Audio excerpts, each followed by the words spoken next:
So you've seen the Kimura used at high levels of Jiu Jitsu and high levels of MMA, especially when you start to get arm breaks in MMA. It is brutal. It's one of the most dominant and effective upper body submissions that you can use. And if you want to learn how to use it step by step, we'll go through that in this video. And as a bonus, if you can't get to the Kimura, we're going to show you all the other submissions that are available from that exact same position. What we're going to work on today is the Kimura series that I really like using. There's so many options from here for arm attacks, triangles, back takes, and other bits and pieces, but it's also a really, really good pinning position to stop them from actually moving. What we want to focus on when we're in north-south pinning, we want to focus on his knees not being able to get towards his chest whatsoever. The simplest and easiest way to do that is always by planting our forehead on their torso. Wherever you can find it, usually towards the hips is better, or towards the side of their body. If he tries to bring his knees in at this stage, it's going to be extremely difficult. Now his only option for actually getting out of this position is bringing his elbows on the inside and exposing them. This is really good for us. He may momentarily get some lift of my torso off of his torso. If that does happen, the next step for him is to start to increase that and bring his knees inside, exactly right. So we just got to be aware of that. We do to some degree want his elbows pushing away from his torso so we can start to get underneath them. If they do start to get a lot of purchase and start to lift you quite high, all you're going to do is return your head back down below the level of his hip.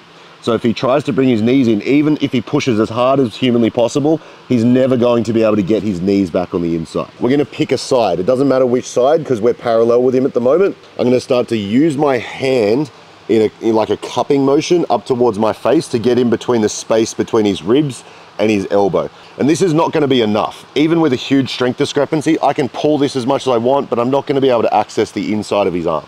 So what we're going to do from here is we're going to take a 45-degree angle and we're going to continue with this scoop grip underneath the elbow as we start to roll him forwards with our chest. We want to try and get our chest behind his rear delt eventually, so you might have to make a couple of pummels to start to get underneath here. Now I'm going to go searching for the hand. I'm going to reach for the wrist. I'm going to start to use this hand up underneath and then I'm going to connect wrist to wrist.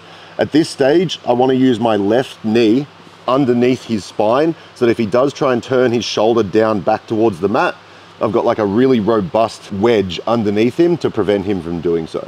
And once we get in this position, we always want to cover the head. If we can cover his head, it's going to be extremely difficult for him to escape.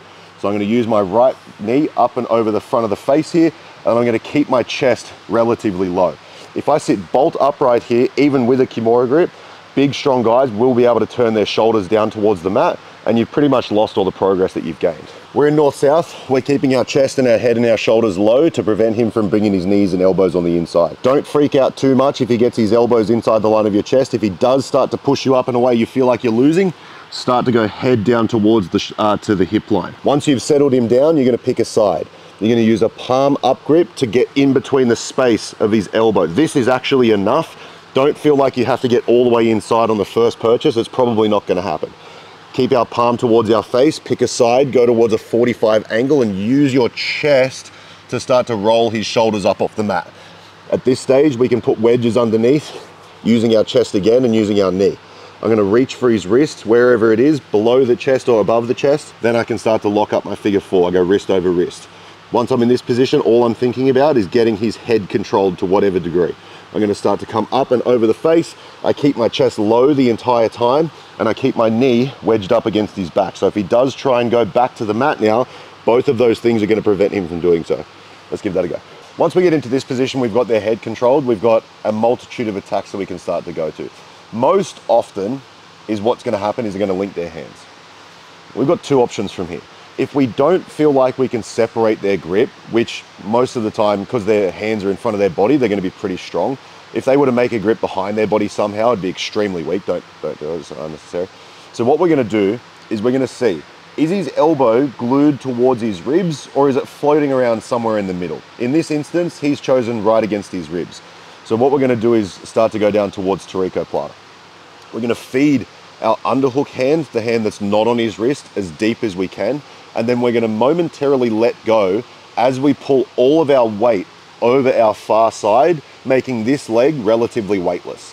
We've got to have a look here to see if his knees are open or closed. Most of the time, people are pretty lazy and their knees are going to be closed together. If they're not, we'll look at that in the next sequence. So what we're going to do is we'll unweight our right leg. As we open up our grip, and we start to use our left hand to clasp on top of our quadricep. Once we get to this position, we're not done. We have to turn our heel to face towards his head. So what we're gonna do is we're gonna take a posted hand out far near the glute over here, so we've got good base. If he tries to roll backwards from here, this base and my legs over this direction should stop me from getting swept. I'm gonna take my left foot into the mat and come up onto that left foot, driving all my weight into my hands and my right knee. Then what I'm gonna do is I'm gonna start to extend my bottom leg with my right heel up towards his face as I continually turn the corner and put pressure into the Tarikoplata. Notice again, so we're in the Kimura position and he's got his elbow glued down towards his ribs. We don't feel like we can expose that space. What we're gonna do is we're gonna start to unweight the right-hand side of our body as we start to open up our grip and throw our right knee over the top. I'm gonna cup over the top of my right quad as I start to search for a post over on this side of the mat. If he tries to sweep me in this direction, it's extremely difficult. If he tries to turn to his left, I've got all my body weight, his right, I've got all my body weight over the left side of his body. He's not gonna be able to go anywhere. From here, I put my left foot into the mat and I start to incrementally turn my right leg down towards. I wanna try and slide my heel along the mat all the way towards his head to get proper braking. Let's give that a go. So this time, we've got the cue of him driving his elbow into his ribs, but his legs are open. This can be extremely difficult to get a Tarikoplata. You have to be ridiculously flexible. And I don't recommend that you overextend yourself at this stage, because the likelihood, like I'm physically not able to do this, but the likelihood that you get this up and over the top here and it be clean is very, very small. So what we're gonna do is we're gonna forego the upper body and we're gonna start to attack the lower body. Simply what we do is we throw our heel, don't heel your training partner in the testicles. It's very dangerous, it'll hurt. What you're gonna do is you're gonna place your heel on the inside of their adductor here, and then you're gonna shift down the body, extracting your grip, shifting down to where you sit on top of their hips. At this stage, you're pretty much in inside Tinkaku with unlocked feet. Now, the most important leg here is the secondary leg, because if I just sit back in a non-precise way, he's easily able to turn out and it falls apart. If I sit back and I maintain control over the secondary leg with a climber's grip and an overwrap, now I can sit free of charge. It doesn't matter what configuration my legs are in, he's not able to turn out because I got both legs controlled.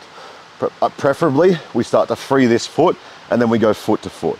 We've got attacks on the secondary with ankle locks, or the best attacking system from here is to go to the primary by attacking the secondary. So we're gonna threaten an ankle lock here. We're not gonna finish it, just so that he tries to extract his knee up and away. As he does so, we're gonna reach down for the toes, and then we're immediately gonna pass the leg. As we pass the leg, I'm gonna throw my right foot underneath my left calf and start to take his heel across into diagonal Ashi. Now, because my right foot is underneath my left calf and my left foot is underneath his hamstring tucked underneath nicely, he doesn't really have access to separate my legs in a timely fashion. So what I'm able to do is start to elbow prop and put decent heat into this leg to start to expose. He's gonna try and over rotate me this way to stop his heel from being exposed. Once he does that, I just plant my left hand in the mat to give me enough time to keep this position. I don't wanna go down to my shoulder, because if I go down to my shoulder in any outside Ashi, it's gonna be extremely difficult to get a bite on the heel because his heel will be tucked. But because I've got my legs in this configuration, it's extremely tight on top of the femur. He's not able to fully hide his heel. From here, what I'm gonna do is I'm gonna lift my hips, exposing the heel, bringing my right hand palm down, nice and high and tight. I'm gonna connect my hands together. I'm gonna get a really nice bite on the toes by compressing my elbow to my ribs. And then all I'm gonna do is simply turn my knees outwards as I lift the heel slowly. No jerky motions here. Don't go crazy, we're just drilling at the moment. Even in training, there's no need to put significant force into that. You've pretty much got them dead to rights. So we're in a Kimura. We see the bottom elbows glued to the ribs. So Tarikoplata is most likely going to be on, but he opens his legs to prevent us from doing that. All we're gonna do is we're gonna reach for our right heel on the inside of his adductor here, and then we're gonna travel down the body. What I wanna do is continually sit all of my weight in this direction, the way that his knees are pointing. What I have to do here is grab onto the secondary leg, not the primary. So So I'm gonna pull with a climber's grip and an overwrap, stacking the legs over just like this, sit down to my butt and free my secondary leg on my left foot. Once we're here, I keep the climber's grip, I put decent heat into the ankle lock so that he forces himself to extract his leg as I reach for the toes. Once I've got the toes here, I make a pass off underneath my right armpit as I can triangle my legs over in this direction. I get immediately up onto my elbow, on the point of my elbow, of which he's gonna try and turn me this direction. I plant my hand to give me enough time to keep my base, and then I'm gonna lift my hips and hand assist into the heel hook. I always keep my heel hooking hand palm down, so I attach to my secondary hand as I go wrist to wrist. Now what I'm gonna do is I'm gonna put significant tension down into the femur as my knees point towards my right, and I want my heel hooking hand to start to point over to the left so we get a mixed rotation. Let's give that a go. So we've gone over open legs, we've gone over closed legs for the elbow tucked into the ribs. Now let's have a look if their elbow's slightly flared. So we've got two options from here. We can use our knee up and over the top of the bicep to start to break the grip where it's weak. If he has an S grip, which is most likely going to be the grip that he chooses, some people will go palm to palm, some people go wrist to wrist. S grip I find is probably the most common. What we're gonna do is we're not gonna pull into the strength of the grip. I'm gonna pull up towards my own torso where the grip is weak. So if we think about this for a second, the grip is strong against, fuck me, okay, maybe it isn't. The grip is strong against where it is linked together. It's extremely weak, the direction that it's not holding force. So if you think that it's the elbows pointing this direction, not the hands going laterally, if that makes sense. So this would be vertical, this would be horizontal. You always want to try and break it horizontal, which happens to be the way that we want to go anyway. My knee over his bicep prevents his hands from coming with me. If I don't have my knee over the bicep, I'm just going to be pulling this forever. It's not very effective. So my knee goes all the way over the bicep, and then I pull his grip the direction that it's weak. Immediately from here, I throw his hand behind his back. In the training room, do not launch their shoulder like this, especially if they're a little bit bigger, they have less mobile shoulders. I'm gonna put his hand behind his back. Now, in a competition, I'm gonna be precise with this. I'm gonna put his hand to where his elbow is 90 degrees to his torso. I'm gonna put his hand behind his shoulder blade. In training, don't do that. Be nice to your training partners, put it behind their lower back. I'm then gonna put my left elbow and my right elbow down along the floor as I unclaim his trapped bicep with my right knee and place it next to his head. When I do that, I step up big on my left leg. If he tries to rotate me in the direction of my head, this left leg is gonna prevent that from happening. If he tries to come up into me, my body weight is laid over his torso to make it very, very difficult. If you don't control the head and you try and Kimura somebody the incorrect way by starting to rotate them, there's nothing stopping him from coming up and then shoulder rolling all the way up and over, getting his hand back in front of his body, and then defending the Kimura effectively.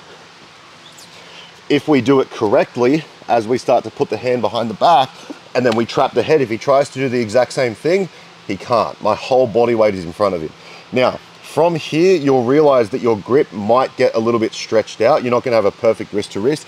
That's fine. All you wanna do is pin his wrist towards the mat, and then you're gonna push his hand underneath his shoulder. The reason we do that is most people make the mistake of pulling up, and that gives him enough leeway to be able to start to forwards roll. I don't want his shoulders moving whatsoever. So I pin his shoulder to the mat, and then I push his hand underneath his shoulder to get the finish. One more time.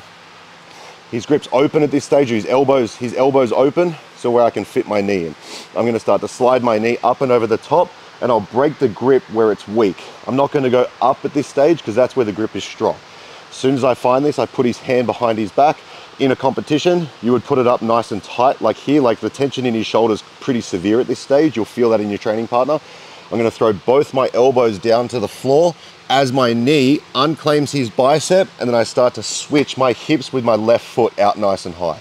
To get the finish, I'm gonna push his wrist underneath his shoulder, not lift his shoulder up, because then I'll risk my shoulders going behind my hips and all of this falling apart. Let's give that a go.